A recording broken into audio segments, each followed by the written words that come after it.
All right, welcome everyone. Thank you for attending. So today we're going to go over patient safety fall prevention. So before the recording, I gave everybody here a copy of the pre-test and they completed it, and then we're going to compare the scores from the pre-test to the post-test. Sounds good. So for today's objectives, we are going to understand why falls are an important safety issue. We're going to understand the risk factors for falls, understand which patients are at a higher risk for falls, and understand how falls can be prevented. So what is a fall? So according to the Agency for Healthcare Research and Quality, a fall is defined as an unintentional coming to rest on the ground floor or other lower level, but not as a result of syncope or an overwhelming external force. The World Health Organization defines a fall as an event which results in a person coming to rest inadvertently on the floor, other lower level, and fall-related injuries may be fatal or non-fatal, though most are non-fatal. In addition, Morse in 2002 defined falls into three other subcategories. An anticipated psychological fall, which occurs in patients who are at risk, who have been identified as a risk for falls, or has other clinical factors that increase the risk of falls, such as a prior fall, weak gait, use of a walking aid, IV access, or impaired mental status. This is also a controlled sliding down a wall to the ground or utilization of a physiological structure is considered a fall. The next category is an unanticipated physiological fall. This occurs when the physical cause of the fall is not reflected in the patient's assessed risk factors. So this is something like a seizure, a syncopal episode, their knees give out, so they weren't originally considered a fall risk. And then an accidental physiological fall occurs unintentionally, so a slip or a trip. Patient at risk for these falls cannot be identified prior to the fall and generally do not score at risk for falling even through standard tools. So falls are common. Falls in hospitals and injuries related to falls are one of the biggest concerns for healthcare workers. Not only can falls prolong hospital stays, but it can also bring about unwanted cost. A person who has a fall in the hospital can stay on average an additional 6.3 days because of their fall. Wow. The average cost for a fall with injury is about $14,000, and they estimated that the annual cost of fall injuries for older adults is going to exceed $30 billion. Wow. Right. Really? That's a lot of money. That is a lot of money. Fall among psychiatric patients is an even greater challenge to address than fall among medical patients. Just due to the nature of the mental health disease process of these patients, fall prevention is a pressing subject for research because injuries from patient falls has become a disease burden. Falls happen in all units in the hospital, but in psychiatric units, falls are more frequent because the expectation for patients is to be out of bed, attending therapeutic groups and activities throughout the day. So psychiatric patients have an increased risk of falling just due to the increased mobility of this population. And to note, falls are preventable. All right, so our fall risk assessment.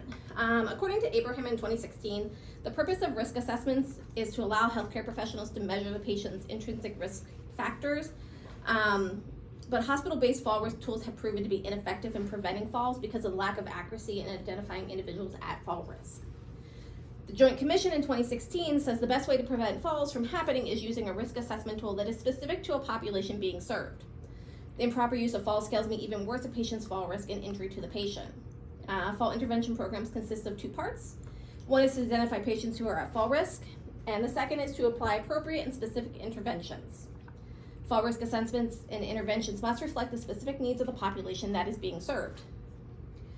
Patients identified as being a fall risk based on this modified Schmidt assessment will be placed on appropriate precautions, and the fall risk assessment will be completed every shift until the patient is no longer on fall precautions by the provider. So here at Princeton House, we use standard nursing protocol, which is the modified Schmidt fall assessment. As I stated, all patients will have a screening assessment done upon admission by an RN for fall risk factors. Patients who are not necessarily determined a fall risk upon admission will have a reassessment for fall risk as clinically indicated. So a change in mental status, they had a fall, their gait is now unsteady, they're on new medications. So anytime it's clinically indicated, we're gonna redo that assessment. So this is a look at our modified Schmidt fall risk assessment tool. So this is done in our electronic health record system in Epic.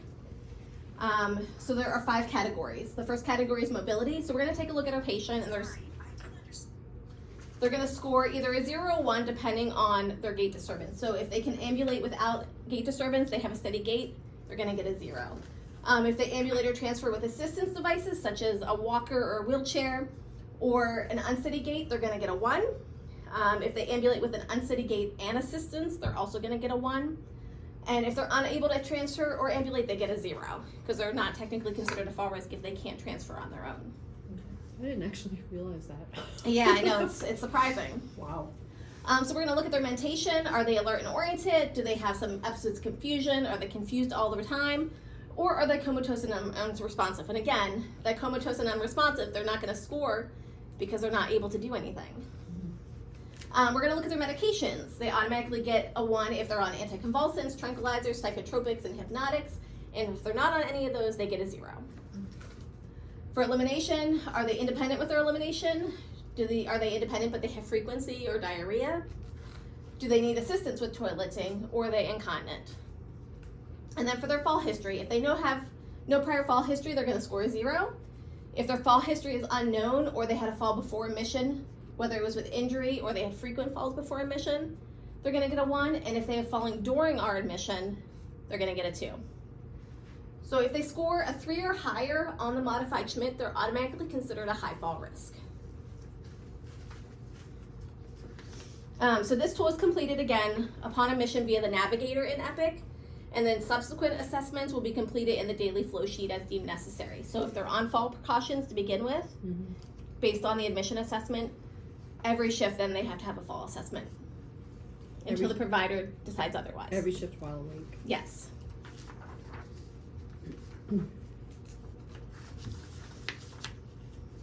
So one of the categories on here is medications. So these are some of the common fall risk medications that our patients can be on. Wow. And this list was provided to everybody during the QI project as well.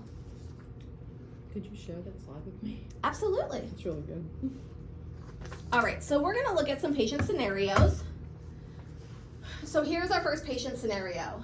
63-year-old male admitted for detox from alcohol and bipolar disorder without psychotic features. Patient has a history of withdrawal seizures and delirium tremens. Patient uses a cane after being involved in a motorcycle accident in his 40s, however his gait is observed to be steady. Patient is alert and oriented. Home medications include Depakote, oxycodone, and melatonin. Patient reports being independent with his ADLs. He also reports that he fell last week while intoxicated and shows the RN abrasions on his knees and hands. What would the patient score on the modified Schmidt fall risk?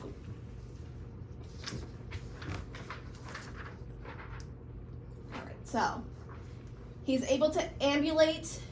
He has a steady gait, but he uses a cane. So that'd be a 1. A 1. He's alert and oriented. 0. He's on meds, so that's 1. He's on 1. He has independent ADLs, so he can do toileting himself. Okay, 0. 0. And he did fall prior to admission. So that would be a 3. 3? 3. 3? Good job, guys.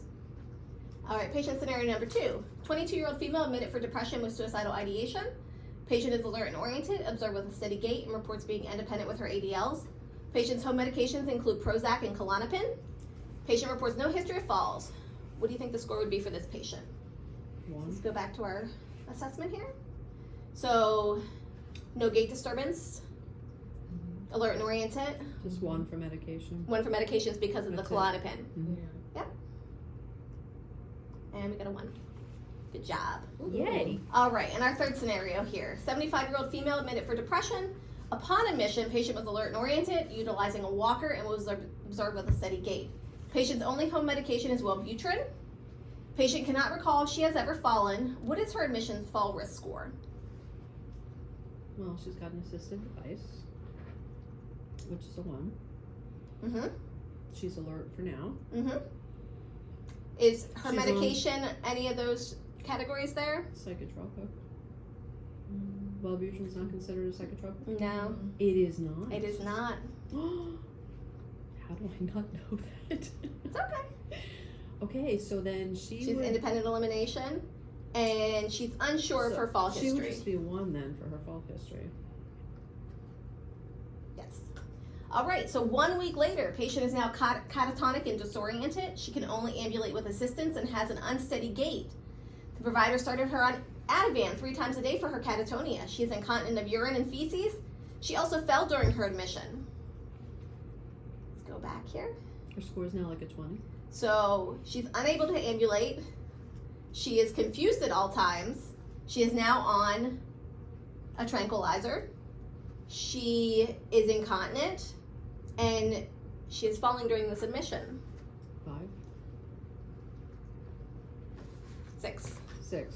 Yeah. Okay. Because she gets 2 for the fall during admission. Oh, I think I missed one. Okay. Check this.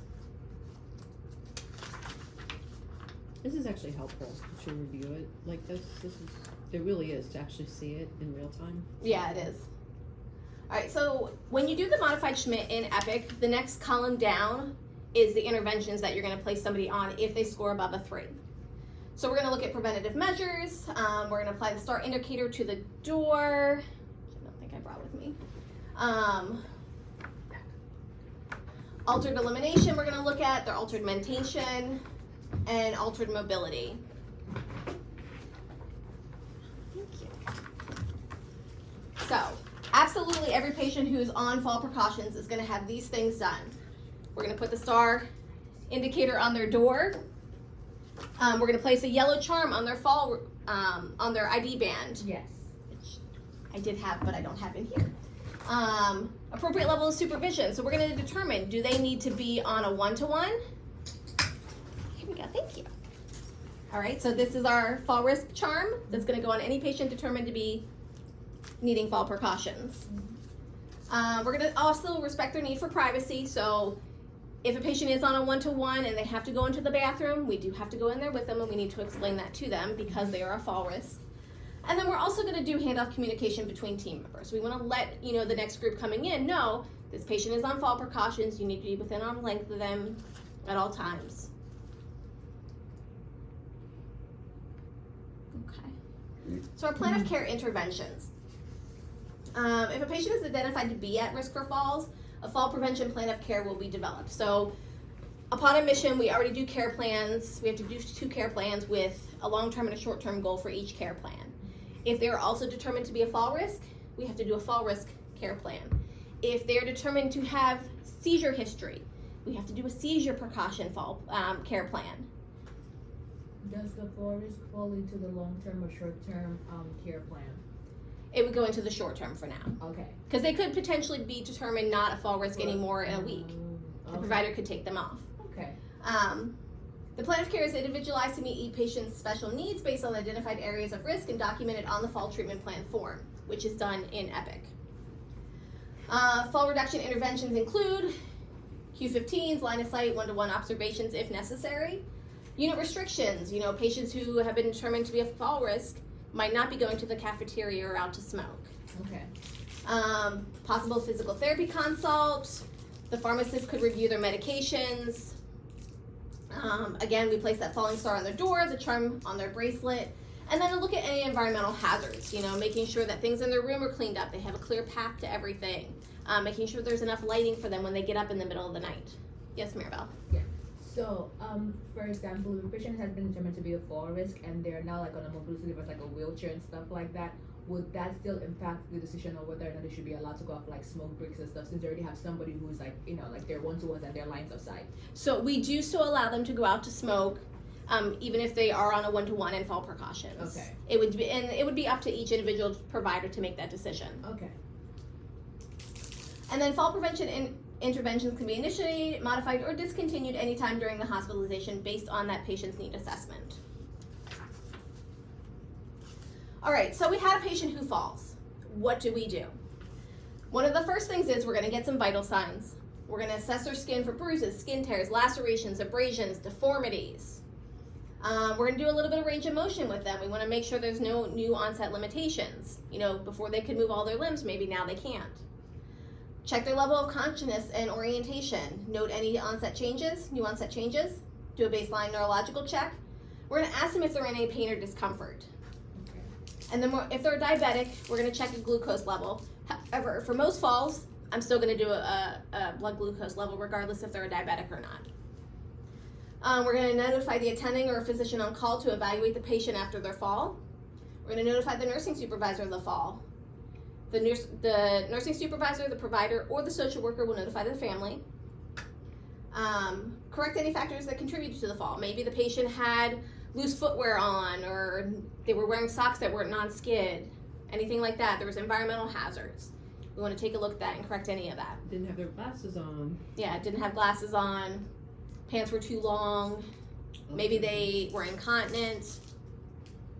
Reassess the patient post-fall to identify any additional risk factors, and we also want to reassess them. Maybe an hour later, they may not have been reporting pain when they first fell, but now they are reporting pain. Revise the plan of care to reflect the fall occurrence and modify any interventions necessary.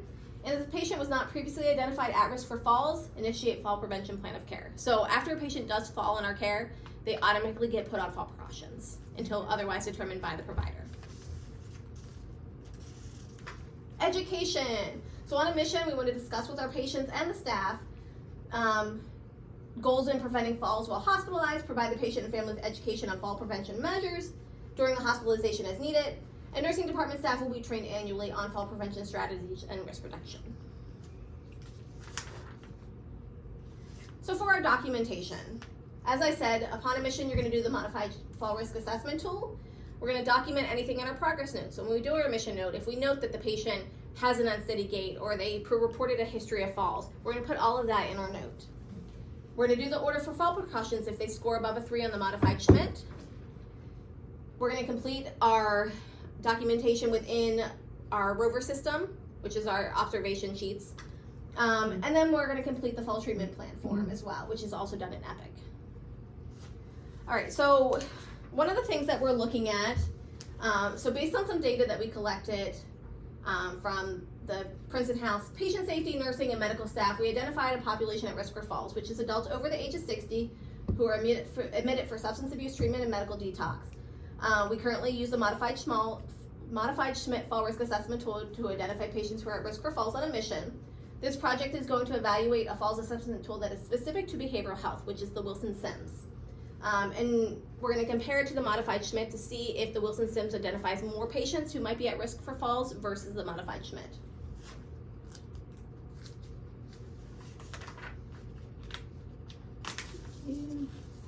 And this is just a look at the Wilson-Sims. So there's a little bit more categories to the Wilson-Sims. Let me go on this side here. We're going to take age into consideration now. The older you are, the more at risk you are for falls. We're going to look at gender. Females are more at risk than males for falling. We're still going to look at mental status. We're going to look at their physical status. You know, are they healthy? Do they appear weak? Are they experiencing any syncope or orthostatic hypertension? We're going to look at their elimination just like we did on the modified Schmidt. Are they independent with their elimination? Are they incontinent? Any other impairments? Hearing, language, speech. Do they have a limb amputation? Any neurological deficits? We're going to look at their gait. Is it steady? Is it not steady? And do they have a history of falls in the past 6 months? Now, some of the other things that we're going to look at, so for the modified Schmidt, you get a 1 if you're on certain categories of medications, a 0 if you're not. This breaks down several different categories of medications, and you score depending on which category you're in. So you could potentially, if you're on all of these categories, be at a higher risk for falls. And then one of the things that's not on the modified Schmidt is detox protocol. If you were on detox protocol, according to the Wilson-Sims, you are automatically a fall risk. So on this, if you score 7 or higher, you're considered a fall risk, and you get 7 points just for being on detox protocol. Is that because of the detox medications or because of like the effects of the detox itself in general? Both. Okay. Yeah. And that's going to be everybody then. And everybody who Who's comes in for detoxing? detox, absolutely. Detox and dual diagnosis. But the difference with this assessment, it allows the RN to use their clinical judgment. So even if you have a patient who comes in and is scoring as a high fall risk, they might be a patient that we have as a frequent flyer. They're here multiple times a year, they've been here for several years, and they've never had a fall in their history. Just because they're on detox protocol doesn't necessarily going to mean we'll put them on fall precautions, because you're allowed to use your clinical judgment.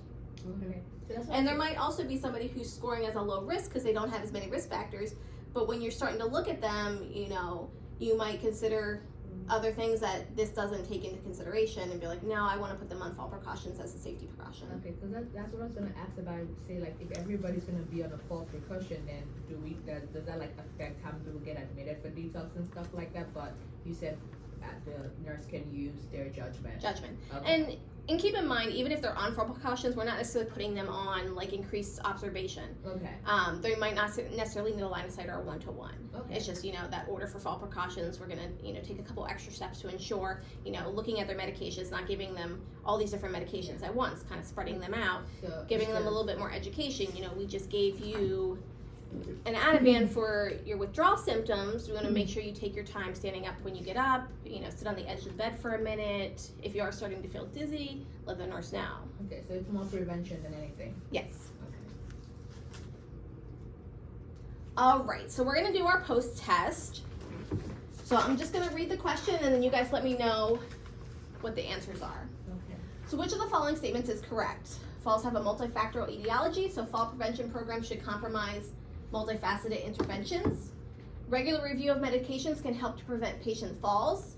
The risk of falling will be lessened when a patient's toileting needs are met. And the use of antipsychotic medications is associated with an increased risk of fall in older adults. All of the above. All the above.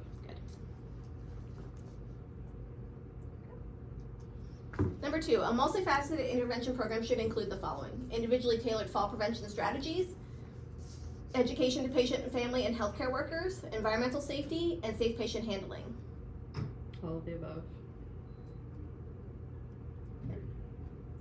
Number 3, risk factors for falls in an acute hospital include all of the following except dizziness and vertigo, previous fall history, antibiotic usage, and impaired mobility from stroke disease. Antibiotic usage. Correct. Number 4, which of the following statements is true? The cause of a fall is often an interaction between patient's risk, the environment, and patient risk behavior. Increase in hazardous environments increases the risk of falls. The use of patient identifiers, i.e. an identification bracelet, helps to highlight those patients at risk for falls. And a fall risk assessment should include review of history of falls, mobility problems, medications, mental status, continence, and other patient risk factors. All of the above. Sorry, I went a little heavy on the select all that applies. Mm. Number 5, patients with impaired mobility should be confined to a bed, encouraged to mobilize with assistance, assisted with transfers, or referred to an exercise program or prescription of walking aids as appropriate. B, C, D. Yeah, everything but confined to bed. Right. Number 6, which of the following statements is false? Fall prevention efforts are solely the nurse's responsibility. A patient who is taking 4 or more oral medications is at risk for falling. A patient who is taking psychotropic medications is at higher risk for falling. Or testing or treatment for osteoporosis should be considered in patients who are at high risk for falls and fractures. A. A. Right, fall prevention efforts are not solely the nurse's responsibility. It involves the entire treatment team. In hospital settings, intervention programs should include staff education on fall precautions, provision and maintenance of mobility aids, post-fall analysis and problem-solving strategies, and bed alarms for all patients regardless of risk. A, B, C. Yeah, everything but D. Yep. Number 8, when assessing patients, which of the following statements is false? All patients should be assessed for fall risk factors at admission, at a change in status, after a fall, and at regular intervals. Medication review should be included in the assessment. All patients should have their activities of daily living and mobility assessed. An environmental assessment is not important in the hospital as it is all standardized. D. D. Correct. Number 9, risk factors for falls include periodic confusion, incontinence, previous history of falls, and unsteady gait. All of the above. All of the above. And number 10, which of the following statements on education in fall prevention is false? Education programs should target primary healthcare providers, patients, and caregivers. Education programs for staff should include the importance of fall prevention, risk factors for falls, strategies to reduce falls, and transfer techniques. Instruction on safe mobility with emphasis on high-risk patients should be provided to both patients and families. Or education should only be given at the start of the fall prevention program. D. D. Right.